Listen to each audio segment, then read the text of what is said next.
All right. Well, hello, everyone. Thank you so much for joining us for our March Lunch and Learn, focusing on nutrition for National Nutrition Month.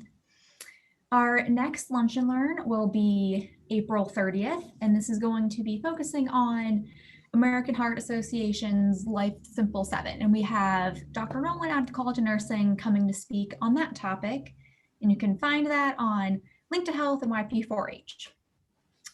We have part 4 of the Stay Calm and Well webinar series going on right now. It is every Wednesday at 12:30, and that will go until April 20th. Each Monday, we have Movement and Mindfulness Mondays at 11:50 until noon. These are a great short little 10-minute break to get some stretching, some movement in, or go through a little mindfulness session to get you ready for the rest of your afternoon. And lastly, we have virtual fitness classes continuing. We have them Monday through Friday. We have everything from yoga to Zumba toning, strong boot camps, wide variety of classes, and we would love to have you out at one of them. And you can find that as well on YP4H and Link to Health to register and get the Zoom information. During the presentation today, any questions you have, just go ahead and put them in the chat box and we will get to them at the end. Our speaker today is Casey Vabrick. She is a registered and licensed dietitian working with Ohio State for the past 6 years. Casey is also board certified as a sports specialist in dietetics and holds a bachelor's and master's in nutrition from Kent State University. She works in both sports medicine and the general nutrition clinic here at OSU. Please join me in welcoming Casey. I just lost my slide here. Thank you for that introduction, Nicole. So today we're going to be talking about healthy eating with a focus on meal planning and recipe substitutions. We'll also discuss some healthier versions of some of your favorite foods. Casey, make sure you reshare your screen. Oops, I can see it, but I guess. All right.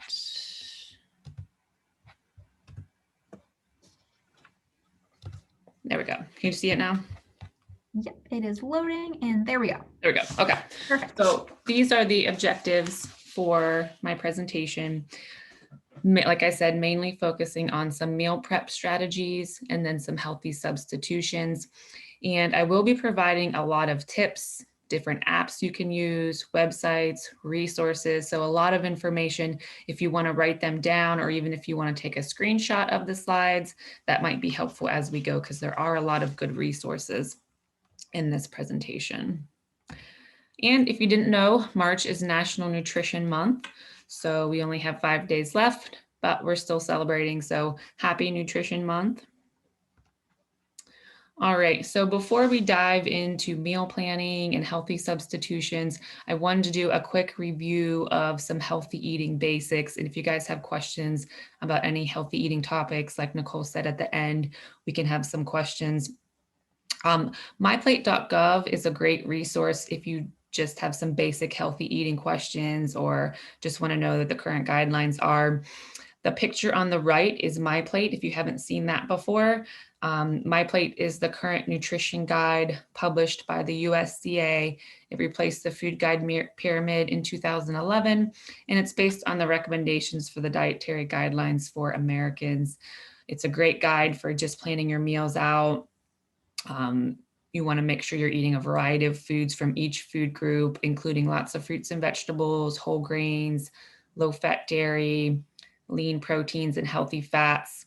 And you can use this in your meal planning. You can kind of guide your meals based on this plate, where half your plate are fruits and vegetables, a fourth of your plate are your grains, and then a fourth of your plate is your protein. So we can use this in our meal planning. All right, so what is meal planning? You can think of meal planning as asking the what's for dinner question once a week for the entire week instead of every single night. So there's lots of reasons you might want to meal plan. One, to eat healthier. I know that the patients that I work with, when they're meal planning, they tend to be eating healthier.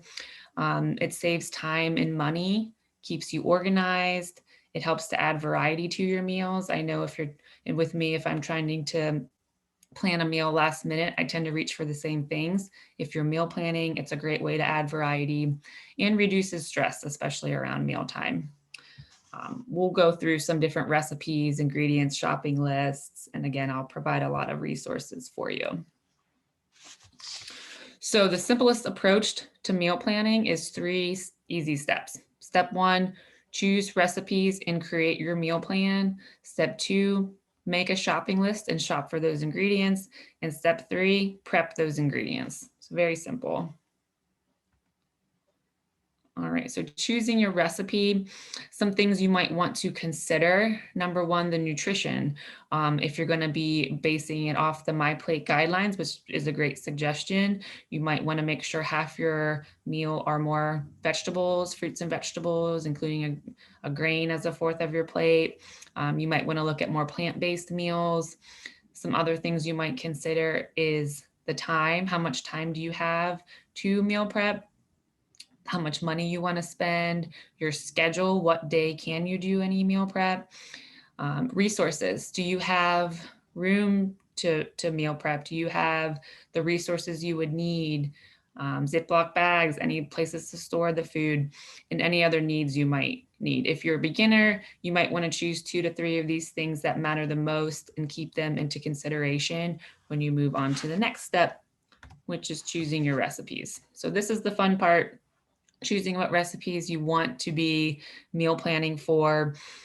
You want to decide on the type of meal plan that you're going to create. It might be a weekly meal plan. Some people like to do a bi-weekly meal plan or even a monthly meal plan. You might just be planning for a single meal or planning all of your meals. There's really no right or wrong way to do it. But that's kind of what you want to come up with, is what type of meal plan are you going to create? You can make your own meal plan from saved recipes or recipes you know that you love. If you don't have a lot of time, you can also use a pre-made meal plan. So this is one of those slides you might want to take a screenshot of if you're interested. These are some great resources that provide pre-made meal plans. Whole Foods Market has weekly meal plans that they post. Eatingwell.com, Cooking Light. There's lots of other resources. These are just 3 that I'm aware of that are really good for giving you just like a weekly meal plan. I know the eatingwell.com is more of a vegetarian meal plan. So there are a lot of resources for a pre-made meal plan if you don't have time to create your own. Now, if you do want to create your own, you want to start by checking your schedule for the week, for the month, depending on how you're creating your meal plan. Again, choose your recipes. You can use your own recipes, look through websites, cookbooks. I'll give you guys some resources in the next slide, and have a place to save these recipes. You might want to include theme nights like Taco Tuesdays or Pasta Fridays, slow cooker nights, or having a homemade pizza night. A few other tips. It's a good idea to choose meals that will provide leftovers. So maybe you want to make a really big portion so that you have extra leftovers for future meals to plan ahead for. You might want to cook recipes you know you like and maybe include 1 new recipe each week. You could pick recipes based on common ingredients to avoid food waste and to save money. And then cook things you know you want to eat. You want to be excited about these meals. You don't want to plan for a meal you're not really going to want to eat, obviously. All right, so these are, again, another slide that might be a good screenshot or write some of these resources down. These are some great recipes, great places to find recipes. First, we have a few websites, eatingwell.com, Cooking Light. I really like Skinny Taste. Diabetic Living are great resources for recipes. Below that, there's some recipe and nutrition blogs. So these are some great blogs with very healthy, balanced meals, great recipes, snack ideas, dessert ideas. And on the right, there's also some apps that actually make meal plans for you. So again, if you're someone that doesn't have a lot of time, or if you just want an app to be more organized, these apps are designed to help you meal plan. So Prepare, Eat Love, Plan to Eat, The Scramble. And below that, like I said, you want to make sure you're saving your recipes somewhere. I really like to use Pinterest to save recipes that I want to use. Some people like to use cookbooks or magazines. Some people want to print or save their recipes in a folder. And again, there's an app for everything. So we also have some apps just to save recipes. So Prepare, again, you can save recipes and meal plan. Pepper Plate, Foodily, those are some other apps you can use that are going to help you save recipes. Again, Pinterest is always a great resource as well. These are just some examples of cookbooks, magazines, where you might find some good recipes that you might want to try. All right, and still talking about selecting your meal plan, you want to make sure you're tailoring these recipes to what you need or what you want. If you want to follow more of a vegetarian diet, you're going to be looking for more vegetarian recipes. If you're maybe have celiac and you need to follow a gluten-free diet, obviously you're going to be creating this meal plan and recipes based on a gluten-free diet or a diabetic diet. If you want a more carb-controlled meal, and then you want to write out your meal plan. So you can just write it down in a simple notebook. Some people like to use a chalkboard or a blackboard. And then there's also templates. So the website below is a great resource for meal plan websites. You might want to write that one down. It's tipjunkie.com. Give you a second if you want to write that one down, but free templates for meal planning. And I'll give you an example on the next slide. So what you could do is choose one of these free templates on tipjunkie.com. There's a lot of different ones. They're all free. You can download them, print them out. Then you want to choose your recipes for the week or the month, whatever you're planning. Add those to your template. You could post it on your refrigerator, somewhere in your kitchen, or just keep it with you as a reminder. And there you have your weekly or monthly meal plan, right where you can see it. All right, so now we'll go to making a shopping list. So we've made our meal plan. Now we need to generate a shopping list. A lot of the pre-made meal plans will generate a shopping list for you. So again, if you don't have a lot of time to do this, I would just get a pre-made meal plan. It'll do a lot of the work for you. If you're doing your own, you're going to have to obviously review the recipe, determine what you have, what you need, if there's any unusual ingredients, see if there's a substitution, or you could also purchase in bulk section. Always look to see what's on sale. You could also plan your meals around what's on sale or what the specials are, and try to stick to that list. I know that's sometimes harder to do if you're going to the grocery store. Try to avoid those impulse buys. If that is a problem for you, you could consider the curbside shopping that most grocery stores do now. So that can help you to avoid those impulse buys. So some organizational tips. Again, like I said, that I have a lot of resources and apps for you. Here are some few organizational tips for your shopping list. One, you want to write down your list in order of where the ingredients are found. That's a great tip to save time, helps you get through the store quickly, especially if you're going to have small kids with you and you want to get in and out quickly. Write down the list in order of where they're found in the grocery store. You could use a phone or a device to keep your list. A lot of times I'll use the notes section of my phone as a grocery list, but a better option might be to use some of the apps designed to create a shopping list. Grocery IQ here on the right is one app that you could use to create a grocery list. There's several other apps available if you want to write some of these down. Shopper, Grocery Gadget, Out of Milk. Those are great apps just designed to create a shopping list for you to make it quick and easy. A lot of grocery stores also have their own apps. I know both Kroger and Giant Eagle have their own apps. They usually include their sales on there. You can download coupons as well and goes right on your shopping cart. So all great resources to use apps to create your grocery list. All right. Stocking your pantry is another great tip. So it's a good idea to stock your pantry with staple items, especially ones that are shelf stable, like rice or pasta, beans.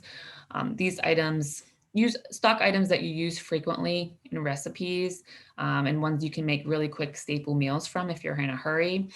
I think it's a great tip to write down some of your favorite recipes and then stock your pantry with those ingredients. So if you do need to make something quickly, you know you have the ingredients available for some of your favorite recipes that you can prepare quickly.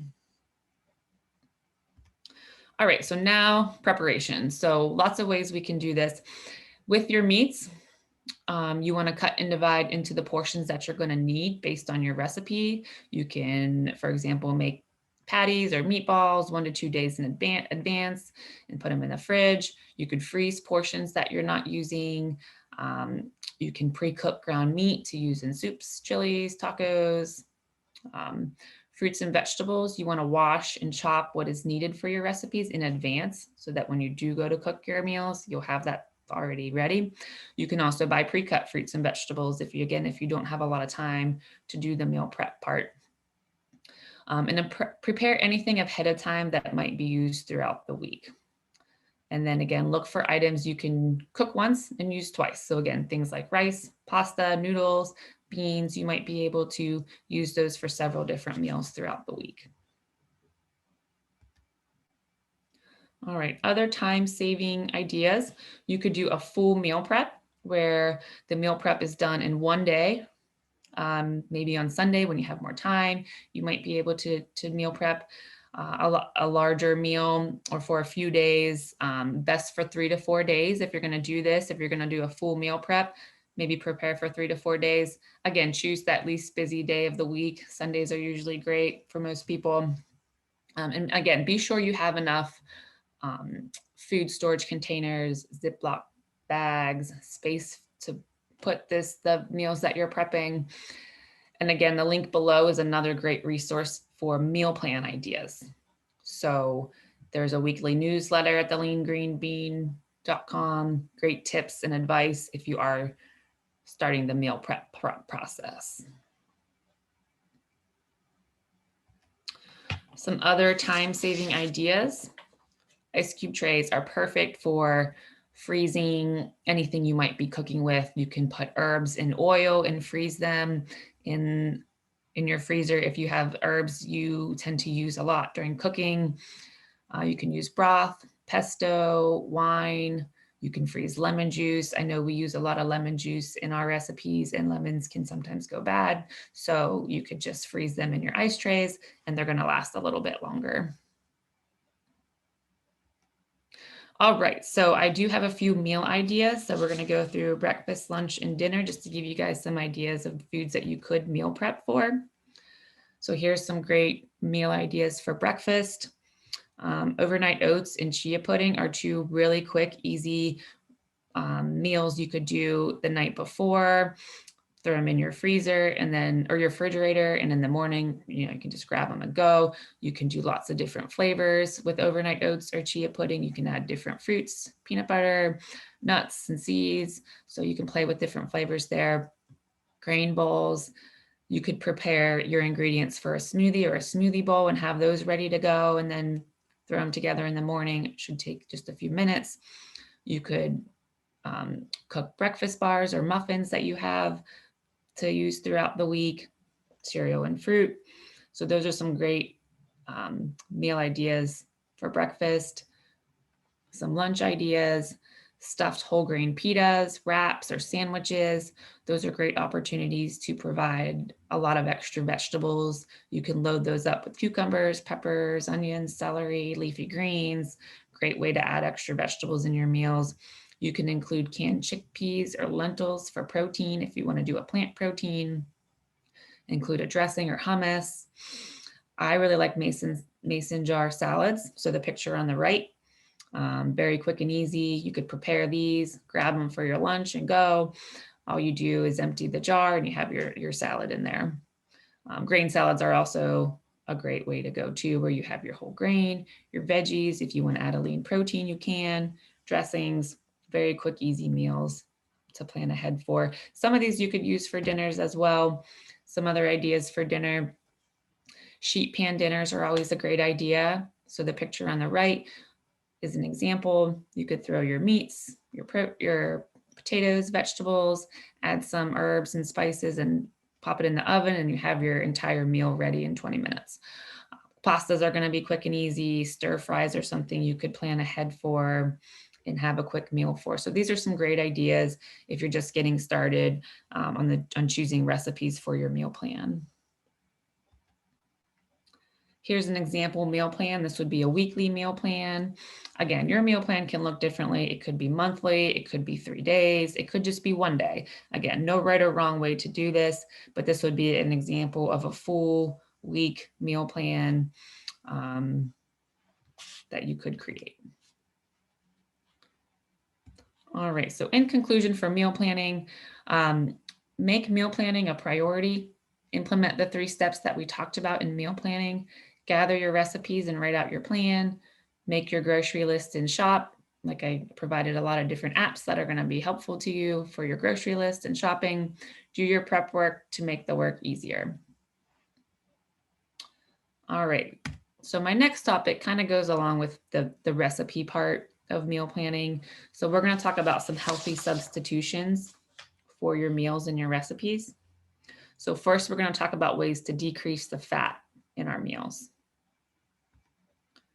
All right, so when cooking, some easy ways to cut back on the fat. You could completely omit butter, or you could just cut back on the butter portion that you're using in your recipes or what the recipe calls for. Same thing with oil. You can cut back or just make sure you're measuring. You don't want to be pouring oil into a pan and using too much. There's about 140 calories in just a tablespoon of oil, so those calories can add up quickly if we're using too much oil and not measuring. You can use lower fat cheese, sour cream, cottage cheese, cream cheese in recipes if it calls for those ingredients. You can use smoked paprika instead of bacon bits. And you can also make your own dressings. And I have a few recipes for you. If you would like to make your own dressing and have it on hand with minimal ingredients, these are some great ideas if you want to write some of these down or take a screenshot. Some basic vinaigrette dressings. You can see most of these are olive oil based, so you're getting your healthy fat in there. There is a basic creamy vinaigrette recipe that incorporates Greek yogurt and low-fat sour cream. Sometimes I just like to use olive oil and lemon juice and then use some different herbs and spices or salt and pepper. So again, a lot of quick, easy, healthy dressings, and then just make sure you're watching the portion of dressing that you're using with your salads. All right, so when baking, a few tips when baking. You can replace your oil or butter with a lot of different ingredients that are going to make it a little bit healthier, a little bit lower in calorie. So if you're baking maybe a sweeter recipe, you might use applesauce or mashed bananas instead of the butter or oil. You can replace half or all of the butter or oil with applesauce. You could use an avocado and replace half of the butter with an avocado. So that way you're taking out some of the saturated fat and you're adding some healthy unsaturated fats in the avocado. You can also use Greek yogurt. So you can replace half of the butter with Greek yogurt. For example, if your recipe calls for 1 cup of butter, you can use half a cup of butter and 1/4 cup of Greek yogurt instead. And again, that will cut out some of the calories and saturated fat. And Greek yogurt also has a lot of protein, so you may even be adding a little bit of protein to your recipe. Another option is to use prune puree. And you can replace all of the butter with prune puree. The product will be a little bit darker, and you can use a 1-to-1 ratio. So we talked a little bit about Greek yogurt, but there's a lot of substitutions we can do with Greek yogurt. It can replace sour cream in most recipes.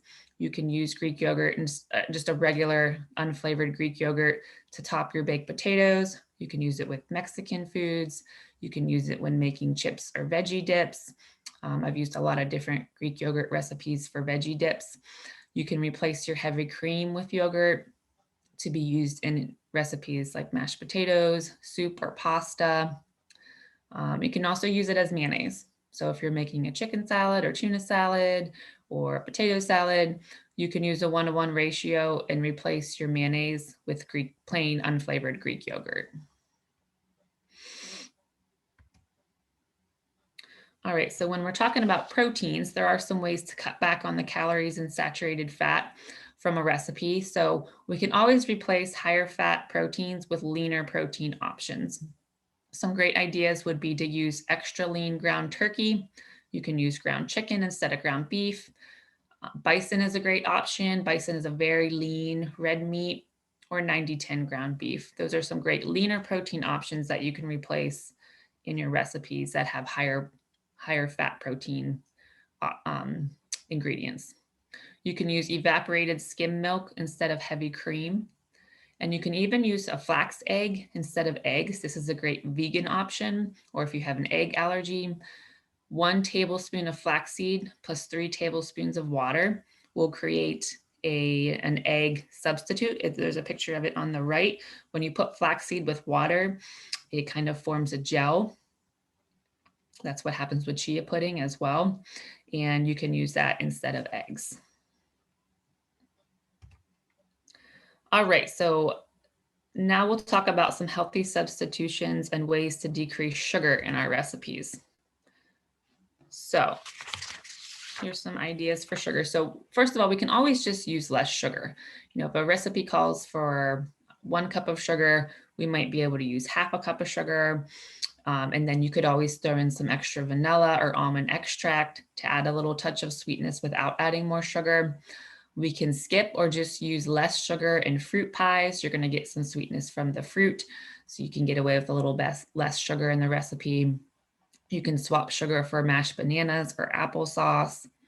And if you're making a smoothie, instead of using sugar, you can use dates or raisins, or just use your fruit that you're using in your smoothie instead of sugar.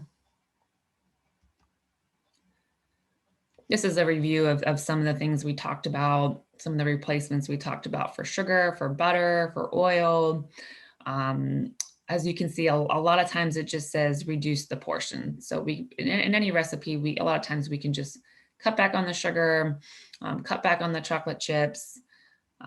If you want to replace your white flour, so for 1 cup of white flour, we could use half a cup of white flour plus half a cup of whole wheat flour, or we can use 1 cup of whole wheat pastry flour.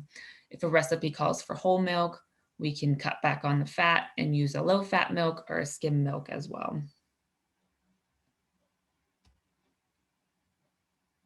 All right, some additional healthy swaps.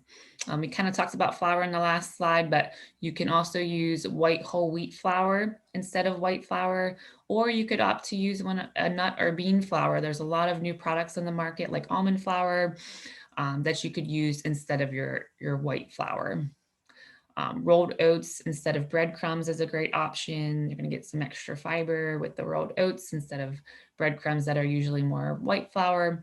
You can use mashed cauliflower in your mashed potatoes. Maybe you do half potatoes, half cauliflower.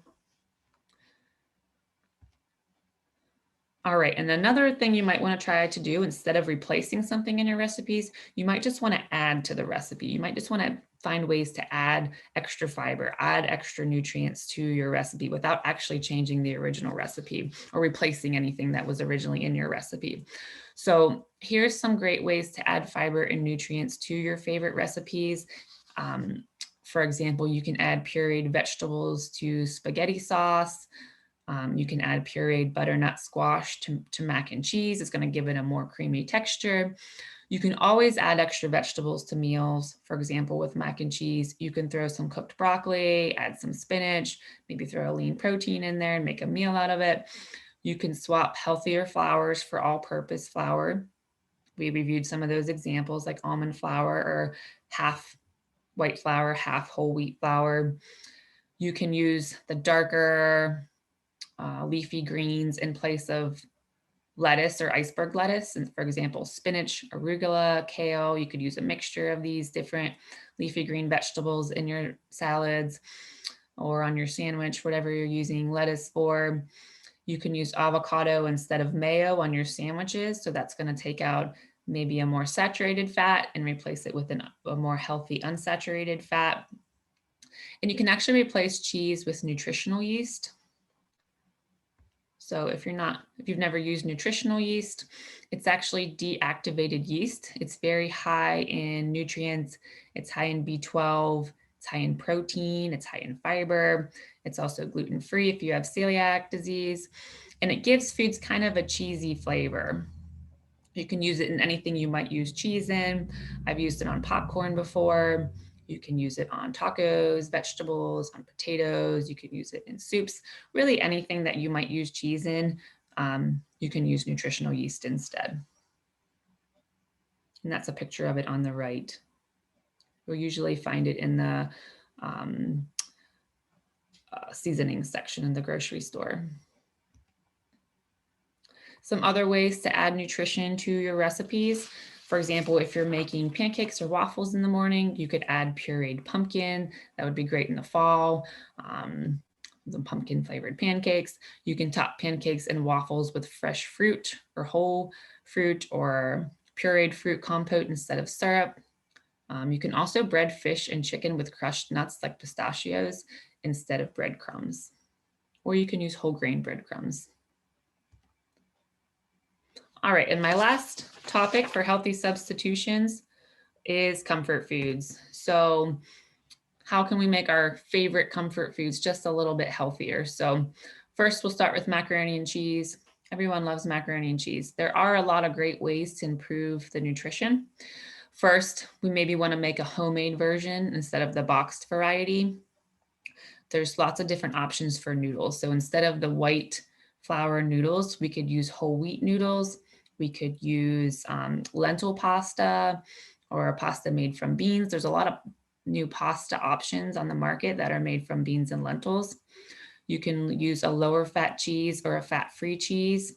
You could use the nutritional yeast that we talked about. Maybe you cut back on the amount of cheese in the recipe and use some nutritional yeast. You can use skim milk instead of whole milk to cut back on calories and fat. And we can always add more vegetables, like we said before. Add some leafy green vegetables, add some broccoli to your meal. We can swap out noodles for quinoa. And like we mentioned before, you can always add pureed pumpkin or butternut squash to increase the nutrition in your macaroni and cheese. Lasagna is another favorite comfort food where we can make a few healthy swaps. Just like the mac and cheese, we can use whole wheat noodles or the veggie-based noodles.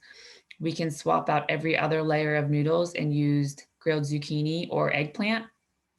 You can use low-fat ricotta, low-fat mozzarella cheese instead of the regular versions. Use egg whites for binding. And like we said with the macaroni and cheese, you can always add more vegetables. You can add spinach, mushrooms, squash to your recipe to add more nutrition, fiber, and healthy nutrients. Lastly, a few extra of our favorite comfort foods. Pizza is a great comfort food that you can make very healthy at home. You can use a whole wheat flour, canned tomatoes. You can top it with lots of different vegetables and use a low-fat cheese to make a really healthy, balanced pizza at home that has all of your food groups. Onion rings, tortilla chips, potato chips, some of your favorite snack foods you can also make healthier at home. You can bake these in the oven. If you have an air fryer, that's a great way to make some of these options. I've made potato chips in the air fryer and they've turned out great. All that you do is get a mandolin and slice your potato however you want it, spray it with some olive oil and some salt, throw it in the oven or the air fryer. And that's a great option. They're not deep fried, so you're not going to get all the saturated fat. You're just getting the potato and the olive oil. Pita chips as well, tortilla chips. So those are some great comfort snack foods that you can make just a little bit healthier at home.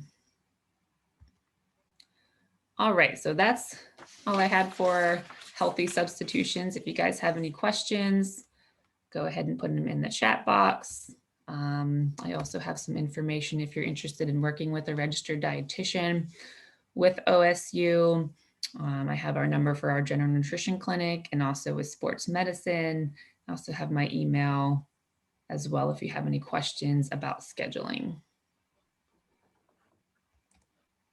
And then information for working with health coaches with your plan for health. That was great. Thank you so much, Casey. That was so much information in there. I knew you could use Greek yogurt as a substitute, but I didn't know all the different ways you could do it. Very Right. intriguing. I feel like anything you have sour cream in, you can use Greek yogurt. I love it. All right, so we had some questions coming in. As a reminder, everyone just post them in there. We have some time to go through them. And just to let all attendees know, you'll be receiving a follow-up email either later today or early on Monday that will have a link to the slides so you can see them. It will also have an evaluation if you wouldn't mind filling it out, taking a few minutes. It helps us better our future programming and get topics that you guys all really want to see. So be on the lookout for that. Now we'll go ahead and get into some questions. The first one that came in was asking, what are good choices of grains? Yeah, so with grains, you want to look for your higher fiber whole grains. So things like quinoa, bulgur, even like black rice. I mean, it's a little higher fiber than white rice. You can always look on the ingredients and look for a grain that's higher in fiber. I usually look for maybe 3 grams of fiber or more per serving. And maybe try some different ones. You might try some ones that you've never had before that you might like. I think it's good to try different ones to see if there's some new grains that you might like to add to your favorite recipes. Awesome. All right. Our next question is about asking, do you have any ideas for either the substitutions or the meal planning for low salt diets? Yeah, so with low salt, it's probably mostly going to be with the seasonings. Anytime you're incorporating more fruits and vegetables, those foods are naturally low in sodium. So following those My Plate guidelines where maybe half your plate or more fruits and vegetables will help. And then look at your seasonings. Try to avoid using a lot of table salt or seasoning mixtures that have a lot of sodium in them. I use a lot of lemon juice for seasoning. It gives fruits or vegetables a good flavor. You can even use it on meats, but it's not going to have any extra sodium in it.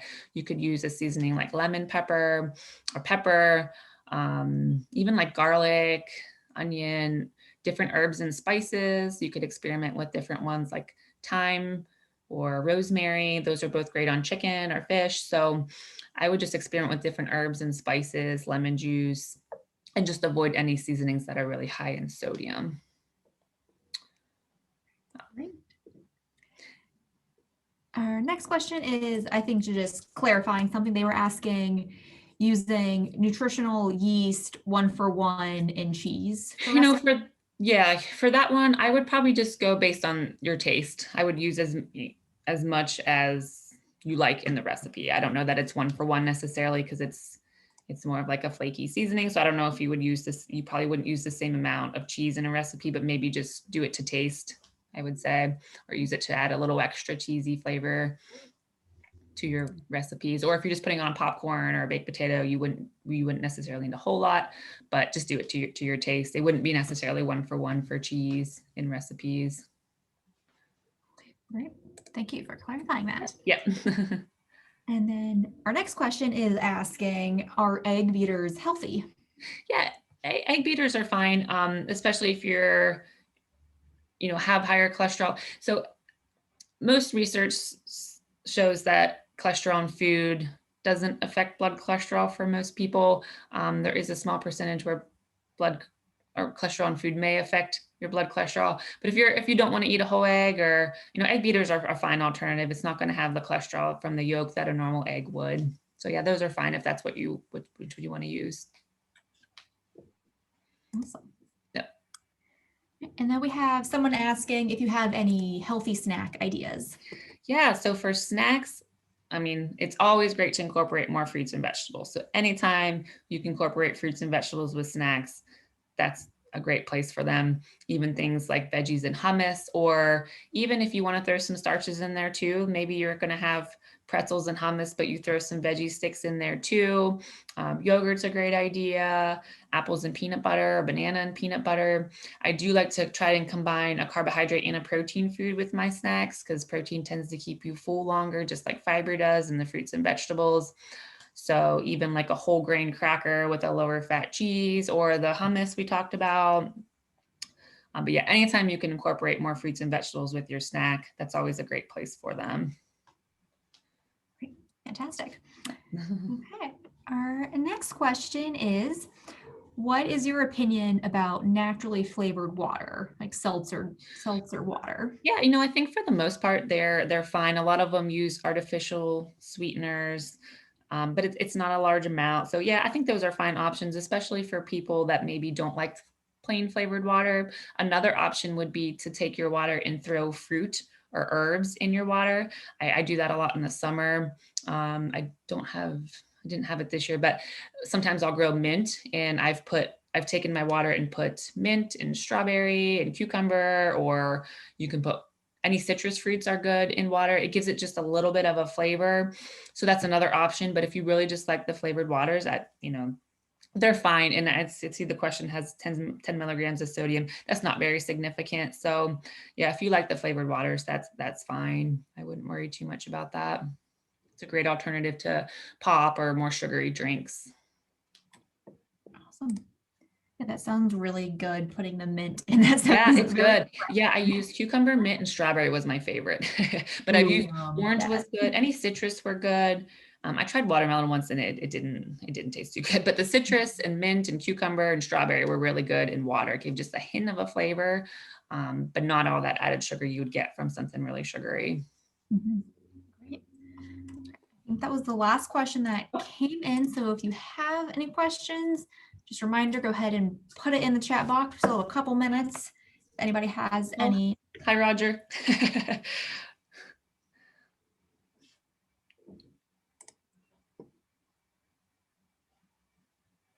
Give it another minute or so, see if we have any. All right. How much sodium should we have in a day? The general recommendation is about 2,000 milligrams per day.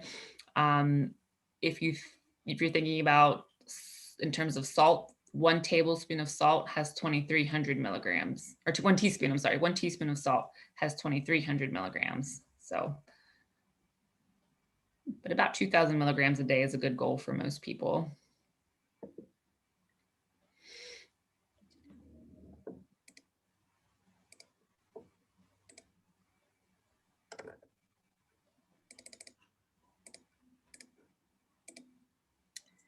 The best resources, really that myplate.gov is a great place to start. There's a lot of plant-based resources on there. Even some of the app sites or some of the websites I listed previously in the presentation. I don't know if these presentations are going to be mailed out, but there were some great nutrition blogs and resources when I talked about recipes. But myplate.gov would be a really great place to start for anything, just healthy eating, plant-based. And you can always get a dietitian consult as well. That's a good place to buy different seeds to add in salads. I mean, really any grocery store, if you go to the bulk section, you can get a lot of different seeds. You can go to I know Whole Foods has a great section of a variety of nuts and seeds you might not see at other grocery stores. So that might be a good place to start. These are great questions coming in. I love this. That's lots of good questions. I'll wait for any more to come in. Like I said, in the email you guys are going to receive, you'll get a link to the slides, and then also there'll be information on how to access the recording. It'll take a couple of days to get it posted, but you'll have the website to go to for when it does get up there. Mm-hmm.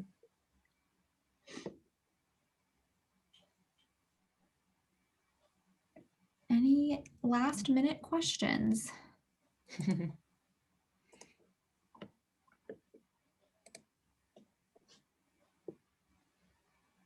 All right. Any additional resources for type 2 diabetics? Additional resources off the top of my head. Well, really the MyPlate guidelines would be great for diabetics because it is a carbohydrate controlled meal plan. So even the MyPlate Gov would be great because with diabetes, you're just trying to control the carbohydrate portion per meal, which is what MyPlate does. It makes that starch more of a side dish. So it controls your carbohydrates per meal. So, MyPlate would be a great resource even for diabetics. I know there was Diabetic Living was one of the resources for recipes as well.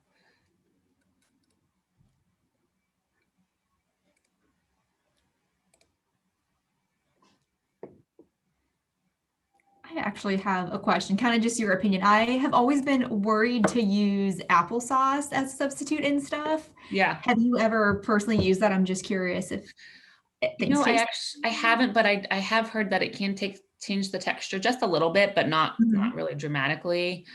So yeah, probably something to experiment with. but I think it doesn't change it dramatically. You just might be slightly different texture depending on what you're making. It's going to depend on your recipe and what you're making. But it still would give it some good sweetness because it is naturally sweet. Thank you. And I've also used black beans with brownies before. Ooh. And it was really good. If you search black bean brownies, it will probably tell you the specific amount to use. I don't know off the top of my head, but I've made a really good recipe with brownies where you used a can of black beans that was blenderized. It was really good though. You didn't notice they were in there, but it's going to add a lot more fiber, and it made them really moist too. They were really good. Yeah, I'd be intrigued to try that. Okay. And Roger said he uses applesauce in place of oil, so it's not as fluffy. Yeah. Good to know. And I see there's a question in there on any tips you have for substitutes for chocolate. I know in smoothies I've used cacao nibs. I don't know if you've ever seen those before. They're like little, there's like straight cocoa. They're really bitter, but when you put them in ingredients, it kind of tastes like chocolate. Like in a smoothie, it tasted like chocolate chips by themselves. They're not great. Or just, I've also had these, what are they called? I forget what they're called, but they're chocolate covered almonds, but it's just like a thin layer of chocolate on it. So if you're looking for just like a snack that's more chocolatey, what's the name of them? Skinny something, skinny almonds maybe, but they had just a thin layer of chocolate, but it tastes like chocolate covered almonds, just a lot less of the chocolate, more of the almond. So that might be a good snack for if you just want like a chocolate dessert. But the cacao nibs are great for if you're adding it to an ingredient. Oh yeah, that's another good one too. Emerald has the cocoa almonds. Those are really good too. They're kind of lightly covered with cocoa, but it gives a good chocolate flavor. That sounds delicious. That was a good point. Someone mentioned that. Those are really good.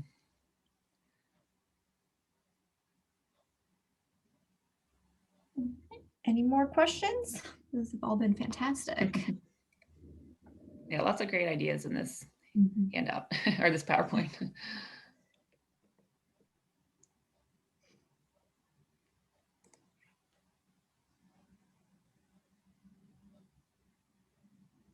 All right, well, I don't see any coming in, so we will wrap it up a little early. So Casey, thank you so much for being here and sharing all this great information, especially at National Nutrition Month. Very fitting to have you here, so thank you. No problem. Thank you to everyone who attended. You had great questions, and be on the lookout for our follow-up email. Have a great Friday and great weekend. Thank you.